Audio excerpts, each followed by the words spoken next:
வணக்கங்க. மல்லிகைப்பூ செடி இந்த அளவுக்கு பூக்காமல் இருந்த செடி இப்போது நிறைய மொட்டு விட்டு கொத்து கொத்தாக பூக்க ஆரம்பிச்சிருச்சுங்க.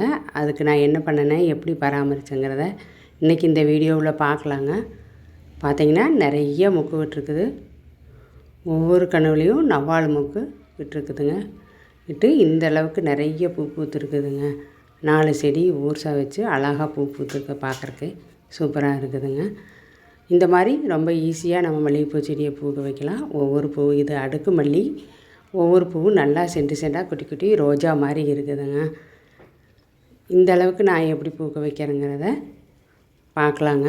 மல்லிகைப்பூ செடியை பராமரிக்கிறது ரொம்ப ஈஸி தான். இனி வெய்ய காலம் வந்துருச்சு. இனி ஒரு 2-3 மாதத்துக்கு பூ நிறைய பூ பூக்குங்க. மல்லிகைப்பூ எப்போவுமே பனி காலத்தை விட வெயில் காலத்துக்கு தான் நிறைய பூ பூக்கும். வாங்க இதை எப்படி நான் பண்ணினேங்கிறத பார்க்கலாம்.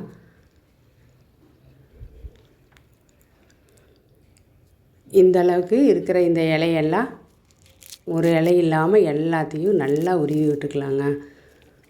பூரா இலையுமே நம்ம உருவிடணும். ஒன்றா கிள்ளி எடுக்க வேண்டிய அவசியம் இல்லை. எல்லா செடி இந்த மாதிரி உருவி எடுத்துக்கலாங்க.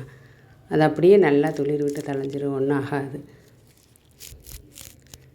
இதே மாதிரி 4 செடியிலையுமே பூரா இலையுமே எல்லாத்தையும் உருவி விட்டுக்கலாங்க. இந்த அளவுக்கு இப்போ வெறும் குச்சியாக தான் நிற்கிது. எல்லா செடியும் அதே மாதிரி உருவி விட்டாச்சு. இப்போ இந்த குச்சி ஒவ்வொன்று கொணவில் காஞ்ச மாதிரி குச்சி குச்சியாக இருக்கும். அதையெல்லாம் நாம் உடச்சி விட்டுடலாங்க.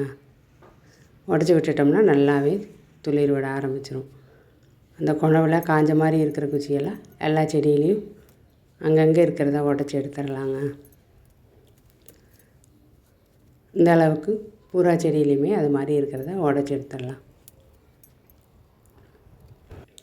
அதுக்கப்புறமா நம்ம கீழே எல்லாம் நல்லா சுத்தம் பண்ணிக்கலாங்க. இது ரொம்ப நாள் பூக்காமல் இருந்ததுனால சரியாக நான் கவனிக்காமட்டு நிறைய புல்லு முளைச்சிருச்சு. இது எல்லா புல்லையுமே நம்ம பிடுங்கிட்டு நல்லா மண்ணை கிளறி விடணுங்க. கிளறி விட்டு காய்கறி கழிவு உரம் கொஞ்சம் போட்டுக்கலாங்க.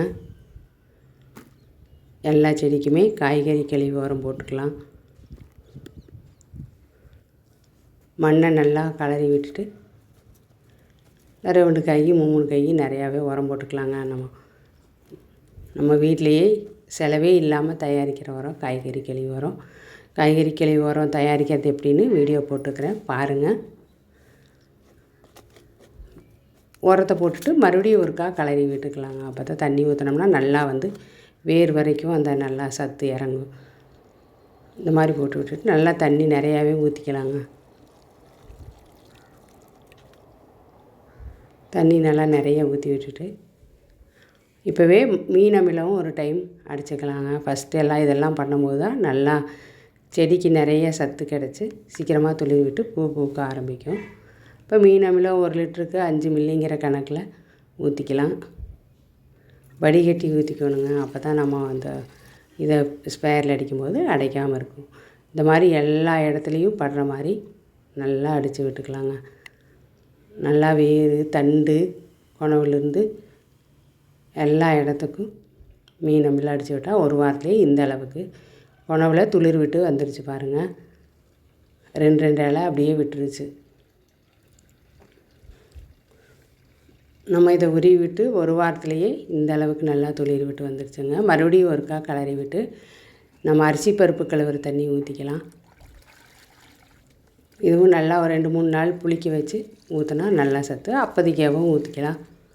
நான் இந்த 3 தாங்க செஞ்சேன், வேறு எக்ஸ்ட்ராவாக இதுக்கு எதுவும் பண்ணலை. மறுபடியும் 1 வாரத்தில் இந்த அளவுக்கு துளிர் விட்டு சின்னதாக மொக்கு விட ஆரம்பிச்சிச்சு பாருங்கள். எல்லாத்துலேயுமே கொணவில் நிறைய மொக்கு விட்டுருக்கு, குட்டி குட்டியாக விட்டுருக்கு. இந்த அளவுக்கு மீண்டும் நல்லாவே மொக்கு பெருசாகிடுச்சுங்க. பூரா செடியிலையுமே நிறைய மொக்கு விட்டுருக்கு. இப்போது எல்லா பூவுமே இது டெய்லியுமே கொஞ்சம் கொஞ்சமாக பூக்குங்க. இன்றைக்கி கொஞ்சமாக பூத்துருக்கு. இன்றைக்கி பூத்த பூவை அறுவடை செஞ்சுக்கலாம். இது டெய்லி வெய்ய காலம் முடி வரைக்கும் நம்ம இந்த செடியை இப்படியே பராமரித்து வந்தோம்னா நிறைய பூ பூக்குங்க. இந்த 4 மொக்குமே அப்படியே பூ பூத்தா அதை நம்ம கிள்ளி விட்டுறலாங்க.